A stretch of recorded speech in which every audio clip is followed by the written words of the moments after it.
In the extended Alien universe, there have been allusions to and theories surrounding Ellen Ripley's ancestors, though her exact lineage remains shrouded in mystery. There is a suggestion that perhaps the Ripley bloodline is fated to combat the parasitic threat to all life that is the xenomorph XX121. Looking at what information we have looking forward to her descendants, this suggestion only gets stronger. There is, of course, Ripley's direct descendant, her daughter, Amanda. In Alien Isolation, Amanda is portrayed as a grown woman determined to solve the mystery of her mother's disappearance and encountering the xenomorph herself in a desperate fight to survive on Sevastopol Station. As Amanda's harrowing journey comes to a close, there is catharsis, there is a new understanding of her mother, and there is survival, but there is also uncertainty, mystery, and unfinished business.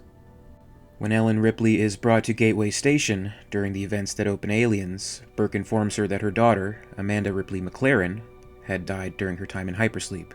He also mentions that she had no children and no other next of kin to mention.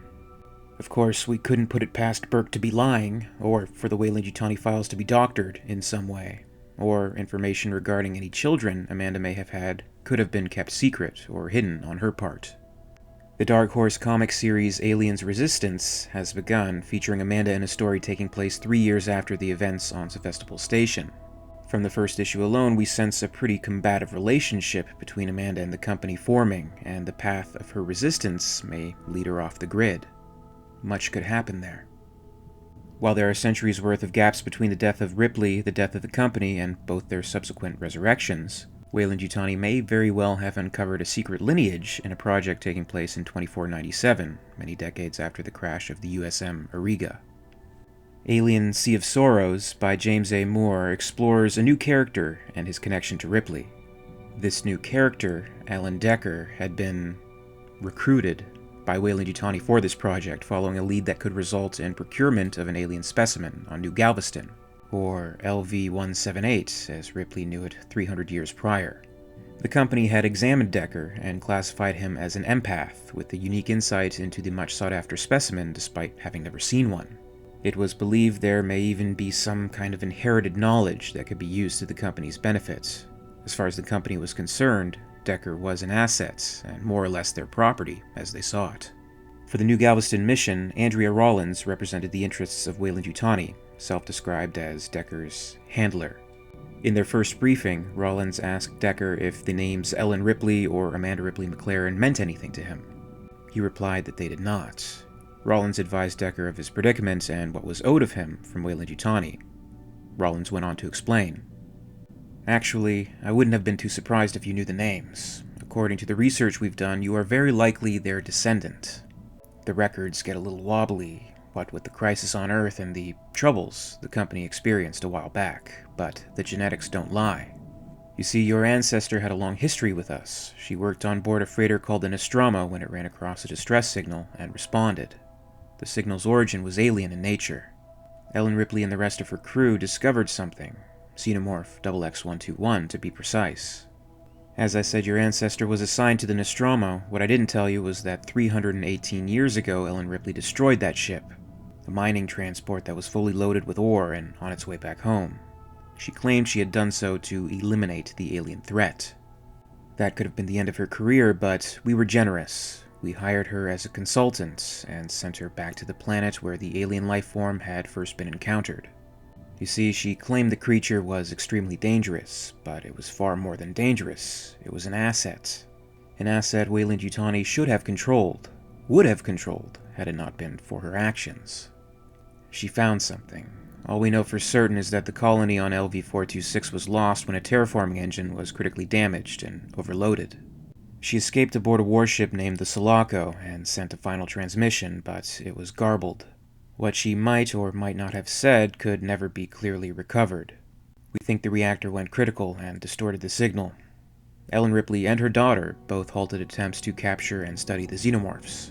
And more importantly, they did so while costing WEYLAND-YUTANI a great deal of money and considerable resources. Ellen Ripley worked for the WEYLAND-YUTANI Corporation and signed contracts. She owed us a very large amount of money, and she never returned, never paid her debt. In addition to wrecking not one but 2 ships, and costing the company what currently amounts to billions of dollars of property damage, she also destroyed a refinery. That's deliberate sabotage. So technically she and her descendants still owe a very large debt to the company. The contracts still exist, and the wording is delightfully precise. Even if you could find a court that would challenge us, believe me, YUTANI is perfectly willing to spend the time and money needed to rip you into little pieces in front of a judge. Whether or not you're aware of it, Mr. Decker, you have what could be classified as low-level telepathic ability. You're an empath. It's not that uncommon. We've employed others of your kind in the past, but in your case, it's left you in a very unfortunate situation. If you have indeed developed a link to the alien life forms on New Galveston, then you may be the one person who can lead us to them. And so Decker does, working for YUTANI as a mercenary, albeit a reluctant one, hunting once again for their prized asset. Alien Sea of Sorrows portrays this hunt and the understanding Decker comes to when using his empathic abilities. The novel describes Decker's visions and a collected memory of a great threat to the xenomorph Hive, facing its queen. The novel describes the following. A feeling of hatred aimed his way that was so intense it burned, and somehow the fury was directed at him. But why? He asked himself. Was it Ripley? What could she have done to them? From what he had seen of the creatures, it was a miracle she'd survived. Of course, in the end, she didn't. Had they marked her? Near as he could tell from the files, she'd never been to the planet. Images plowed through him, sent, he knew, by the thing that loomed above him. Ellen Ripley's face flashed in his mind, distorted by the xenomorph's utterly inhuman senses.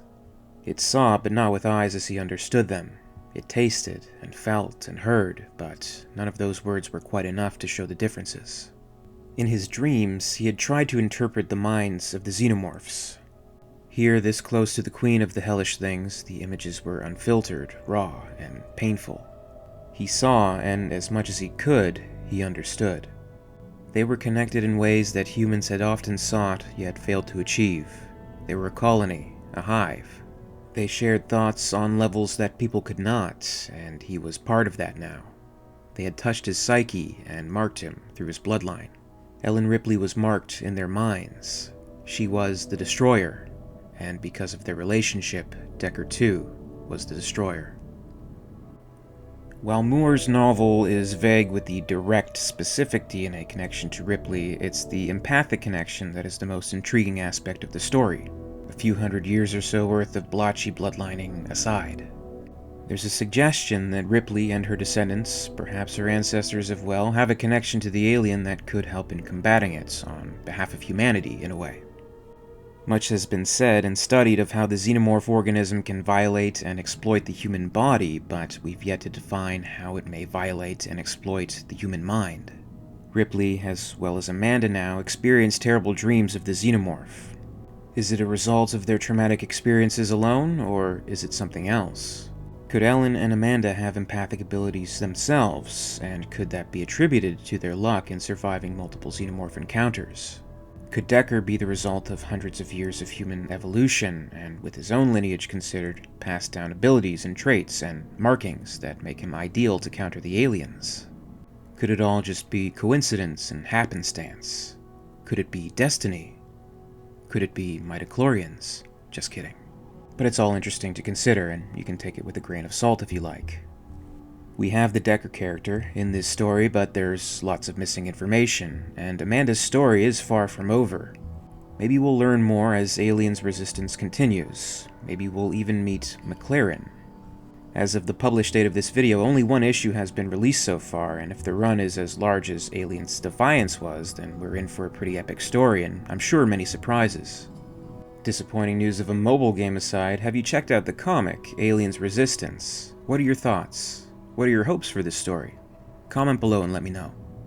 For more on Ripley's experiences on LV-178, please consult the Alien Out of the Shadows playlist, linked on the end screen and in the description below, as well as another video related to Sea of Sorrows and the post-Auriga resurgence of YUTANI. I'll also link some information on Ripley's ancestors, and if the concept of possible telepathic xenomorph abilities interests you, definitely check out the Accounts of the Earth War playlist, and stay tuned for more.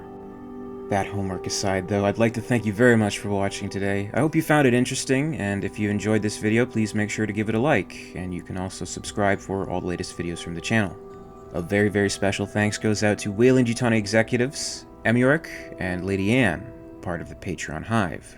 If you'd like to join the Hive and support the channel, check out my Patreon page for exclusive posts and contests. In the meantime, you can catch up with Alien Theory over social media. Follow @alien_theory on Twitter and @alientheoryyt on Facebook and Instagram for more. And until next time, this is Alien Theory, signing off.